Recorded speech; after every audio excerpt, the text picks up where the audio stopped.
are live. Welcome everybody. Hello, this is Javier Marin once again here live, the Fit Educator.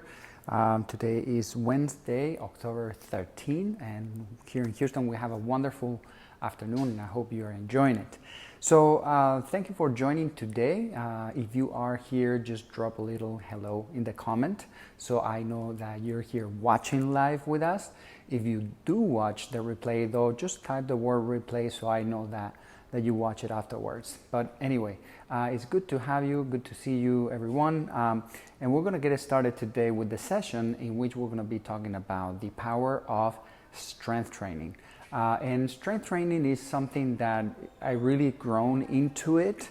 As many of you know my story, you know that I'm a huge advocate of metabolic training and interval training. However, I learned to really appreciate the power of a strength training, and that's what I really want to talk about this week. I want to talk about why strength training is so important for me. I want to also talk about how important is weight training when losing weight. Then what are the benefits of a strength training, and are you following a logical progression? And that's very, very important, especially if you don't want to get injured. So let's get started. I want to start with my story a little bit and how did I start with weight training. So back when I was 20 years old, something happened for the first time, and that was mind-blowing to me.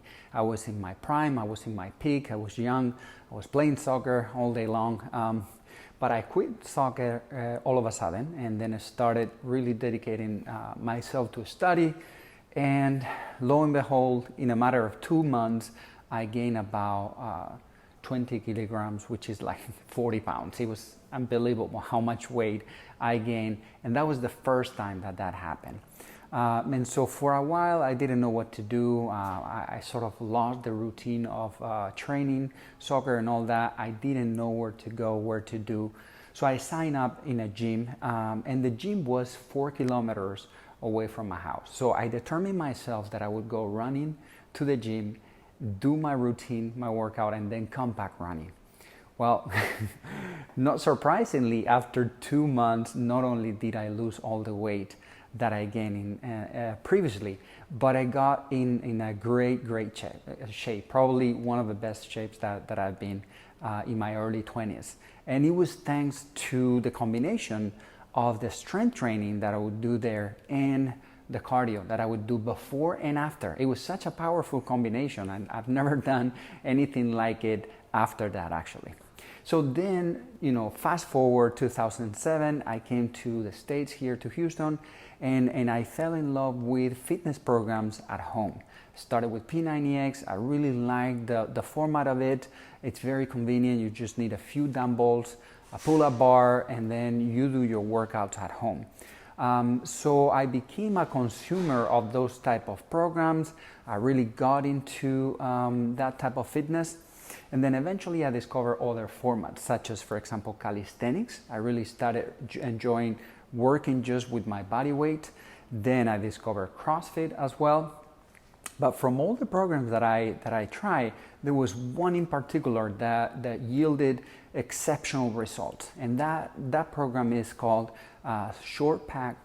Six Pack Shortcuts. And Six Pack Shortcuts is a weightlifting program. And I was blown away because I wasn't doing a whole lot of cardio. Like I remember back in my 20s, I was running 4 kilometers, doing my workouts, and then running another 4 kilometers. I was doing a lot of cardio. But in this particular program, there wasn't a huge amount of cardio. There was a lot of functional training, and the functional training substituted all the cardio. And believe it or not, I really started to trim down and to tone and to see the definition in my abs like I've never seen before. So at the time that I did that program, I didn't fully understand why that training system was working so well for me. I couldn't figure it out. Like the other programs, to me, they were effective as well. They were well designed. But what was it about this program that was different to the others? And I'll tell you what it was. It was the weight. It was the way in which it was structured by phases, in which you will be lifting heavier and heavier, and you would be changing the number of reps, and you would be changing the number of rounds. And just by doing that, your body adapted to new levels, and it kept changing and transforming and improving. And I think that was one of the keys that really got me into this. So that's sort of my story. I want to talk a little bit about the overall picture of where does a weightlifting program fit within a weight loss program. Let's say that your main goal is to lose weight, you want to reduce fat. How important is weight training? And I've talked before in other episodes about the pyramid of fat loss. And the pyramid of fat loss simply sort of classifies what are the elements that are most important in a weight loss program. And the very first one, the basis of that pyramid, is caloric deficit. If you are not producing a caloric deficit day in and day out, you're not going to lose weight. You can forget about everything else. You can train like a champ, but if you don't have a caloric deficit, then the game is over. Number two in that category, in that pyramid, is protein intake. So if you're eating very healthy, very clean, but you're not having the protein that you need, then once again, you're not going to build the muscle that you need in order to tone down and lose the fat that you need to lose. And in the third place, we have strength training. It's right in the middle of the pyramid. It's super important and really is at the center of any weight loss program, so to speak. So strength training or lifting weights has to be in the third place. Then after that, we have sleep. Believe it or not, if you don't get enough sleep, that's gonna really impact your weight loss, your levels of stress. Therefore, the balance, the hormonal balance that you're gonna have there is really gonna hinder the weight loss progress. And in the very last place, the least important but a good complement is cardio. Cardio is what people think first when they associate losing weight. Losing weight, I need to do a bunch of cardio.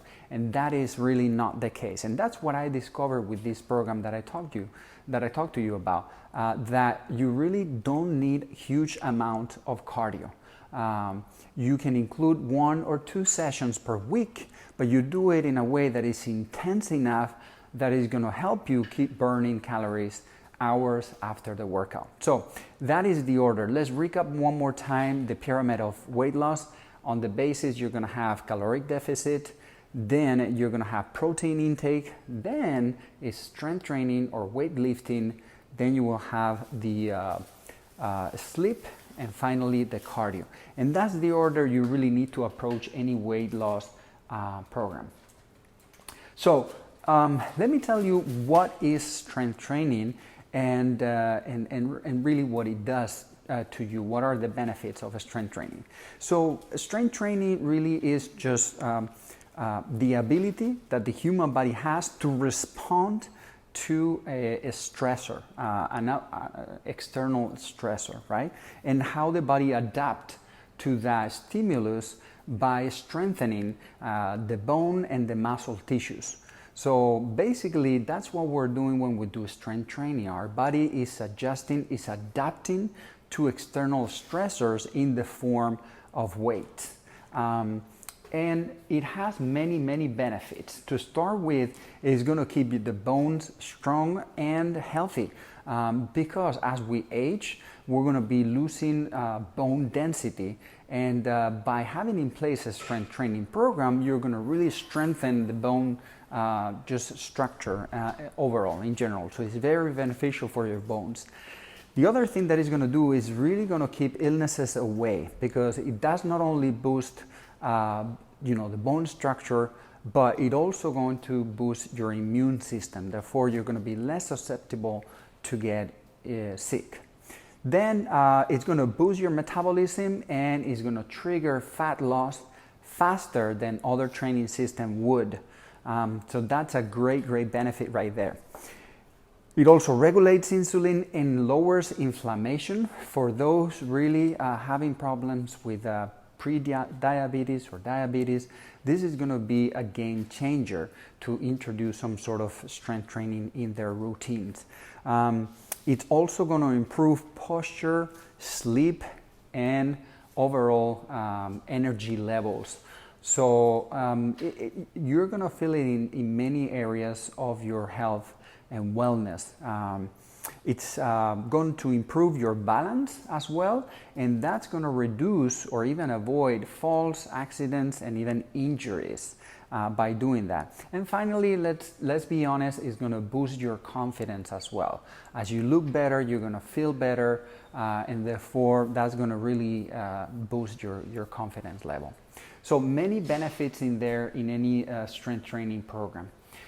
Now, I want to talk about how do you approach that, because the other day I was talking to a friend of mine, and he told me that he had an injury in his back, and that happened because he was reading one of these fitness magazines, and he saw the Wolverine workout, and he said, oh man, I'm going to follow that protocol, I'm going to follow that routine. And basically it consisted on lifting super heavy, and the guy went there and started doing deadlifts and squats and all that, and sure enough he ended up getting injured. So you don't jump from nothing to lifting super heavy, because most likely you're going to get injured by doing that. And so there is a logical progression on how you go from slowly introducing yourself to the weights to lifting heavier. And the phases are 5. The first one is called stabilization. And when you're working with the stabilization, really you're teaching your muscles and the neuromuscular connections, you're teaching them what are the movements and the patterns of the movement and how to do them correctly. Therefore, you don't want to be lifting heavy. You want to be lifting very light, but many reps. And then you're going to be adding some balancing movements that would force your body to gain balance again. Like for example, instead of doing just bicep curl, you would do that on one foot. Therefore, your body is really going to struggle to keep balance, which is going to be working the neuromuscular system as well. And it's going to really strengthen nerves, muscles, bones, and everything. So basically in the first phase, you're teaching your body how to do each one of the movements slowly and without any rush. Then once you're ready, you move on into strength phase. In the strength phase, you start working with supersets, in which you put 2 exercises back to back together. So you're sort of playing with getting the muscle really exhausted and really getting the most out of the benefit of the workout. Why? Because in any workout, what you want to do is really tear the muscle. I know it sounds brutal, but it's by tearing the muscle that you really help them grow. Because it's in the recovery of the muscle through the intake of the protein, since the synthesis of the protein or the amino acids, where the muscle has the opportunity to grow. Therefore, if you don't cause those micro tears, then you're not fostering the growth that you want to see happening. So in the strength phase is when you start adding some weight, but it's really not a huge amount of weight. You keep adding weight, but your form, it's already established and you have the foundation. Then you're ready to move into hypertrophy. And hypertrophy basically means exaggerated growth. That's when the muscle really start experimenting a massive growth. You start increasing your weight, you start reducing your reps and increasing your sets, and then therefore you're causing every single time these micro tears that we were talking about, and then the muscle keeps growing and growing. Once you're at that point, your body has been constantly adapting, then you can go into the phase that my friend was talking about with the Wolverine workout, which is the maximal strength. When you're in maximal strength, you're really working very close to your 1 rep max. Actually, you're working 5 to 3 reps, and you're working almost to maximum capacity. You're really causing a lot of damage to your muscles, which you would learn that goes to your benefit. And that's when you're burning massive amount of calories, you're reducing fat like crazy, and what's even more fun is that you're eating a lot because you really need to feed your muscles in order to go with the growth that you want to experience. And then from there, there are several ways to go. You can go to a maintenance phase in which you just have a wide variety of different workouts and then you keep yourself sort of motivated, or you go into a more athletic phase, that would be the power phase. And in the power phase, you're gonna combine more static exercises with dynamic exercises that foster agility, speed, quickness, and things like that. For example, you will have a superset with bench press, and then you will have plyometric push-ups. So we're talking about that combination of athleticism and then pure strength. And then there are many ways really to approach that. Why? Because within those phases that we talked about, they're going to be different because of what we call acute variables. And what are the acute variables? I want you to remember 4 R's, okay? And the 4 R's are reps, resistance, rest, and rounds. So every workout is going to change according to the number of reps, and that's going to be true in each one of the phases that we talked about. At the beginning, a lot of reps. When you're in maximal strength, very few reps, right? So the number of reps are going to be changing according to the phase. The second R is resistance, which basically means how much weight you're using. Remember, in the phase stabilization, we say very lightweight. When we go to phase 4, maximal strength, we're going to maximal weight. So we're using the heaviest there in that phase. Then the next one is rest. When you're in the first phase, your rest is going to be maybe 1 minute between exercise. When you're going into maximal strength, which is phase 4, you really want to have 1.5 minutes or 3 minutes, depending on the type of exercise you're doing. So even the rest is going to vary from phase to phase. The fourth R is rounds or sets. And again, the sets are going to change according to the phase. So you see, when you put these acute variables in place, you're just modifying the phases and the levels at which you are at. That's why you cannot jump from 0 to maximal strength. You cannot do that because chances are you're going to get injured.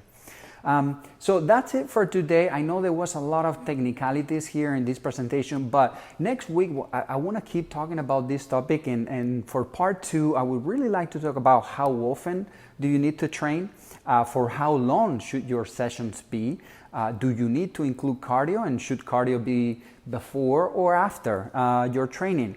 The other thing is, should you do total body workouts or should we do split routines? And that's another common question. And also compound exercises versus isolation exercises. Which one of the two are more beneficial? And the last thing that I will talk about next week is training systems.